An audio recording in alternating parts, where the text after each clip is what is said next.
তোমার স্বামী বিদেশ যাবে তাই তোমার টাকার প্রয়োজন, তাই তো? তাহলে শোনো, আমি তোমার সাথে একটি কাজ করতে চাই। যদি তুমি আমার সাথে এই কাজটি করো, তাহলে আমি তোমাকে টাকা ধার দেব। আমি বললাম, কি কাজ দেবরজি? হঠাৎ দেবরজি আমাকে ধাক্কা মেরে ফেলে দিল। তারপর দেবরজি আমার সাথে যা করল তা শুনলে বন্ধুরা, তোমাদের মাথা গরম হয়ে যাবে এবং তোমরা কাজ করতে বাধ্য হয়ে যাবে। তাহলে চলুন বন্ধুরা, গল্পটি শুরু করি। গল্পটি শুরু করার আগে বন্ধুরা, তোমাদের নিকট আমার বিশেষ অনুরোধ, দয়া করে তোমরা আমার চ্যানেলটি সাবস্ক্রাইব করে আমাকে সাপোর্ট করবা। হ্যালো বন্ধুরা, আমি পরিমণি, আমার বিয়ে হয়েছে 5 বছর হয়েছে। বন্ধুরা, আমার স্বামী একজন কাঠমিস্ত্রি। সে যে পরিমাণ টাকা ইনকাম করে, কাঠমিস্ত্রির কাজ করে, তা দিয়ে আমাদের সংসার চলে না। আমাদের অভাবের সংসার। তারপরও চিন্তা করলাম, আমার স্বামীকে আমি বিদেশ পাঠিয়ে দিব, যাতে করে আমাদের ফ্যামিলি সচ্ছল হতে পারে।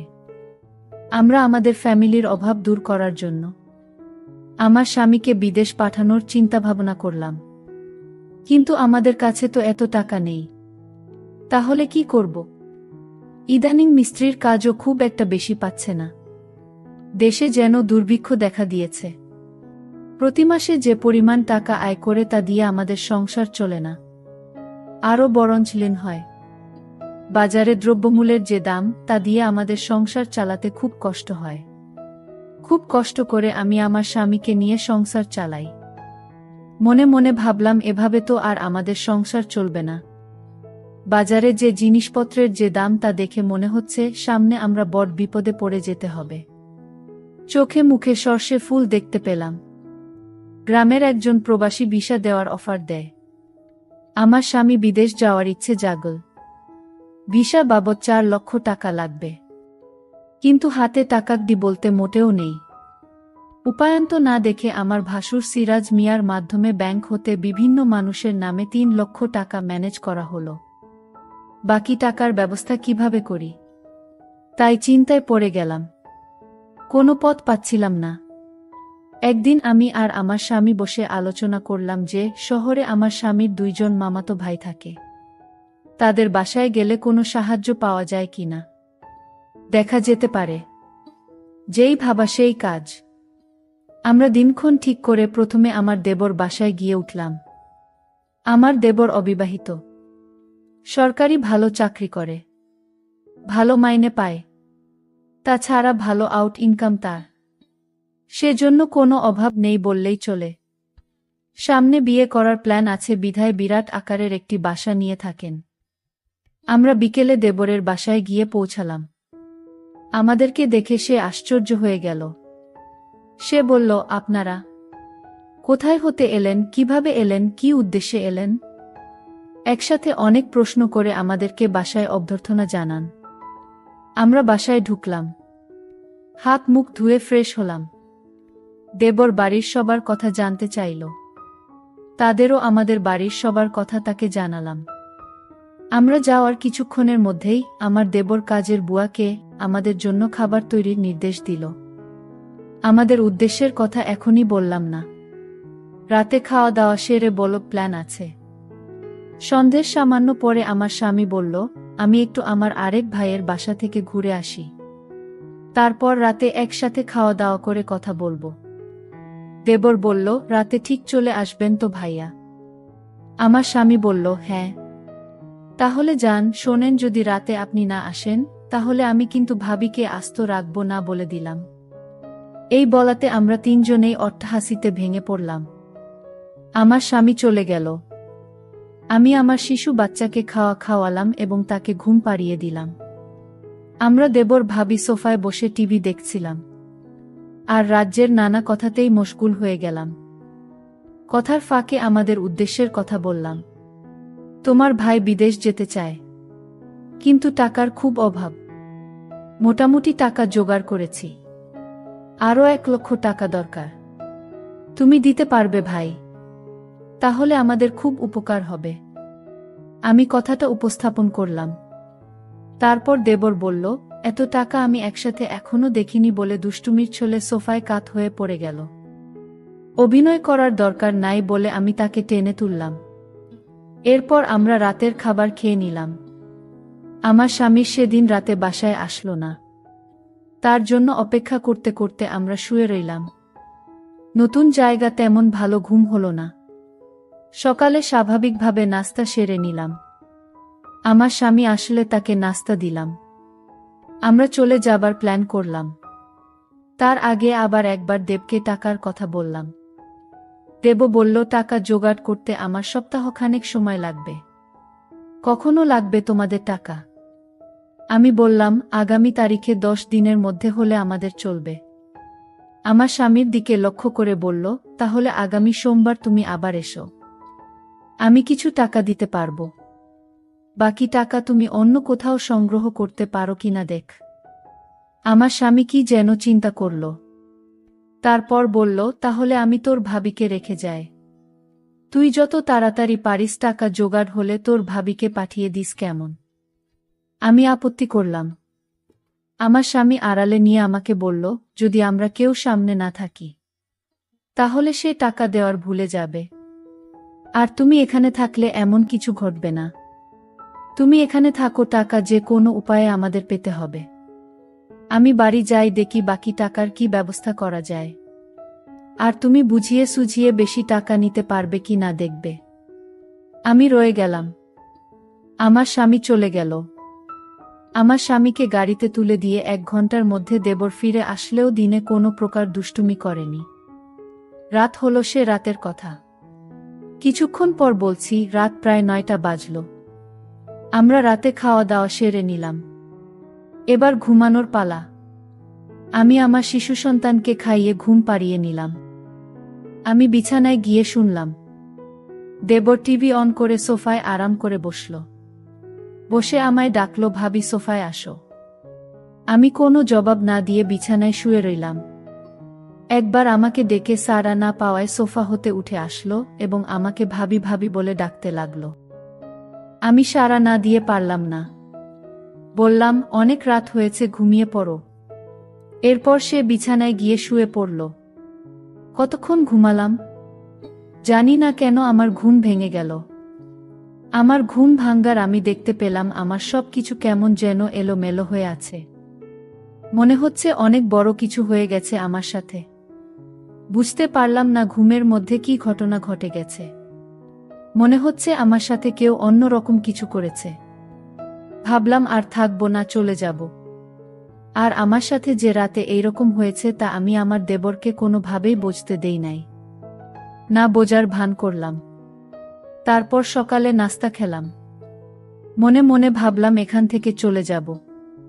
ঠিক সেই সময় আমার মনে পড়ল, এভাবে চলে গেলে স্বামীর টাকা জোগাড় হবে কিভাবে। নানান কথা ভাবতে ভাবতে সকাল 9টা বেজে গেল। আমার দেবর অফিসের যাবার জন্য প্রস্তুতি নিল। কিছুক্ষণ পর আমার দেবর অফিসে চলে গেল। আমি একা একা বাসায় বসে বসে টিভি দেখছিলাম আর আমার দেবর কখন আসবে তার পথ চেয়ে বসে রইলাম। অফিসে চলে যাওয়ার পর আমি সম্পূর্ণ একা বসে বসে টিভি দেখছিলাম।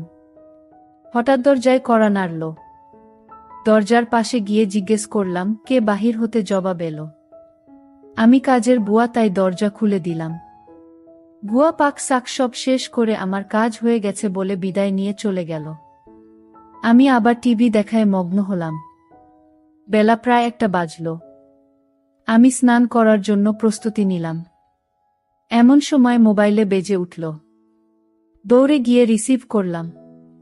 ওপার হতে আমার দেবর বলতে লাগল, ভাবি, আমি একজন 10,000 টাকা তোমাকে দিয়ে যাবে।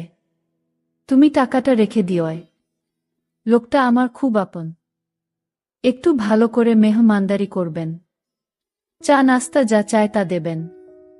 কোনো কার্পণ্য করবেন না, বুঝলেন? টাকাগুলো আপনার জন্য। ঠিক আছে বলে দেবর ফোন রেখে দিল। আমি আবার টিভি দেখার জন্য সোফায় বসলাম। টিভিতে একটা ইংলিশ সিনেমা চলছে। এমন সময় দরজায় কড়া নাড়ার শব্দ হলো। দরজা খুলে দিলাম। একই দেখছি সম্পূর্ণ এক নিগ্রো মানুষ, প্রায় 6 ফুট লম্বা। হাতের আঙুলগুলো যেন আমাদের বাঙালিদের হাতের বাহুর মতো। যেমন লম্বা তেমনি হ্যান্ডসাম। লোকটি বাংলায় বলল, আসতে পারি ভাবি? আমি হেসে বললাম, হ্যাঁ আসুন। লোকটি সরাসরি সোফায় গিয়ে বসল। তাড়াতাড়ি চা নাস্তা তৈরি করে তাকে পরিবেশন করলাম। সে আমাকে দেখে মুচকি মুচকি হাসছে, আর মাঝে মাঝে আমার দিকে কেমন করে যেন চেয়ে রইল। সেই নিগ্রো লোকটি আমাকে বলল, ভাবি যদি কিছু মেন না করেন, আসুন আমরা একটু গল্প কি। আমি বললাম, ঠিক ভাই। আমারও তার সাথে গল্প করতে ভালোই লাগছিল। মোট কথা, এই নিগ্রো লোকটিকে দেখে আমারও তখন মাথার মধ্যে শয়তানি কাজ করছিল। মনে মনে ভাবলাম, ওই হালারটা যে শক্তি, আজকে আমি একটু বিদেশিদের হাতে খাবো, দেখেব তারা কেমন পারে। আর তাছাড়া আমার স্বামীরটা একেবারেই দুর্বল, তাই তাকে দেখে আমার খুব ইচ্ছা হলো। আবেগের বশবর্তী হয়ে তার সাথে গেছিলাম মাস্তি করতে। বাট বাবারে বাবারে, এত ভয়ঙ্কর তারা! সেই রাতে আমি কোনো রকম জান নিয়ে ফিরছিলাম। মনে হচ্ছিল একটা পাহাড়ের উপর চাপা পড়ে গেছিলাম। সে তার কাজ করে আমার হাতে 10,000 টাকা আমার হাতে গুজে দিল। আমার খাতিরদারি তার নাকি বেশ ভালো লেগেছে। বিদায়ের সময় আমার কান্না এসে গেল। সে আমাকে বলল, কেঁদো না, যদি সম্ভব হয় আমি আবার একবার আসবা। তার চলে যাওয়ার পথে এক দৃষ্টিতে তাকিয়ে রইলাম। ভাবলাম সে যদি আমাকে সাথে নিয়ে নিত। বিকাল বেলায় আমার দেবর অফিস হতে ফিরে এসে লোকটির কথা জানতে চাইল। টাকা দিয়েছে কি না? বললাম, হ্যাঁ দিয়েছে। আমার দেব আশ্চর্য হয়ে আবার জানতে চাইলেন, তাহলে দিয়েছে? আমি বললাম, হ্যাঁ দিয়েছে।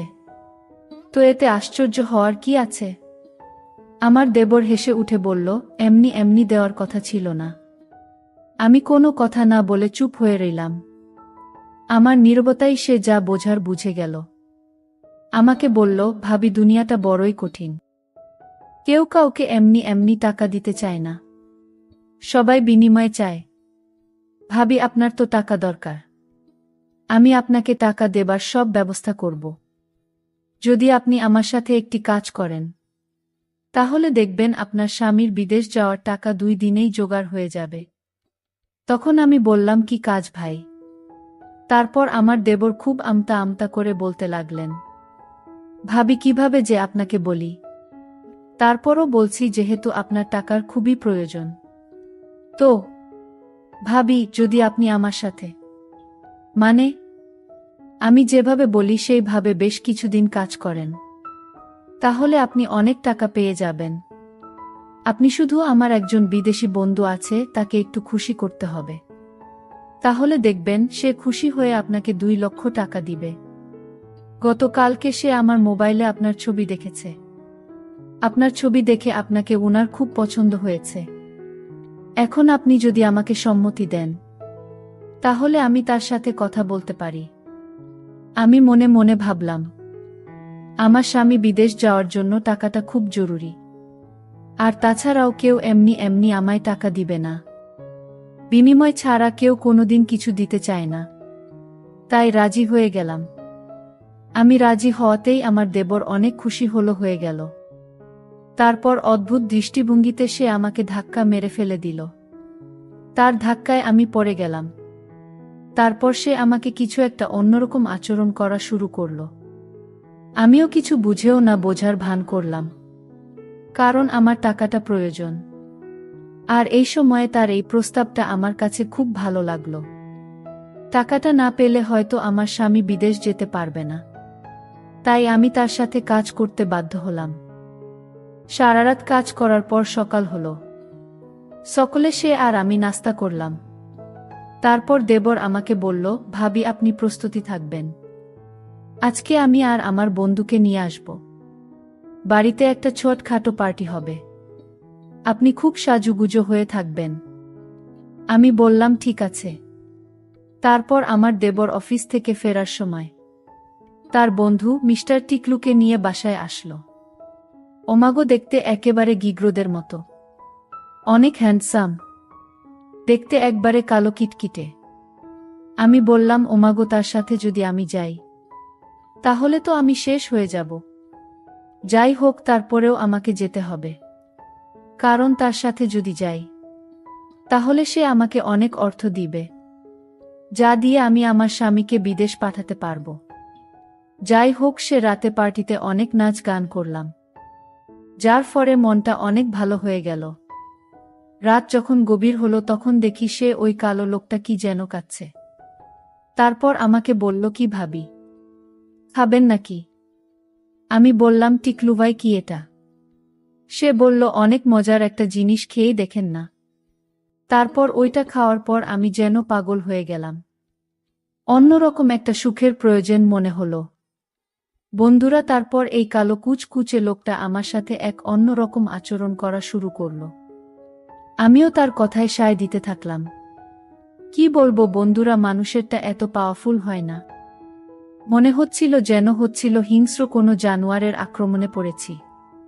দিনটি ছিল আমার কাছে অনেক বিষাদময়, যদিও অনেক কষ্ট হয়েছিল। কিন্তু সবচেয়ে বড় কথা হলো, আমার তখন আমার টাকাটা খুবই প্রয়োজন ছিল। পরিশেষে বন্ধুরা, তোমাদেরকে আমি একটি কথাই বলবো, মানুষ যখন বিপদে পড়ে তখন অসম্ভব কাজ কেউ সম্ভব করে ফেলে। আমার ক্ষেত্রে ঠিক তাই হয়েছিল। যাই হোক বন্ধুরা, এত কিছুর পরেও এখন আমার স্বামী সন্তান নিয়ে খুব ভালো আছি। আমার স্বামী এখন বিদেশে প্রচুর টাকা ইনকাম করে। স্বামীর সংসার এবং সন্তানদেরকে নিয়ে আমি এখন তোমাদের দোয়ায় ভালো আছি। তোমরা সকলেই আমার জন্য দোয়া করবে।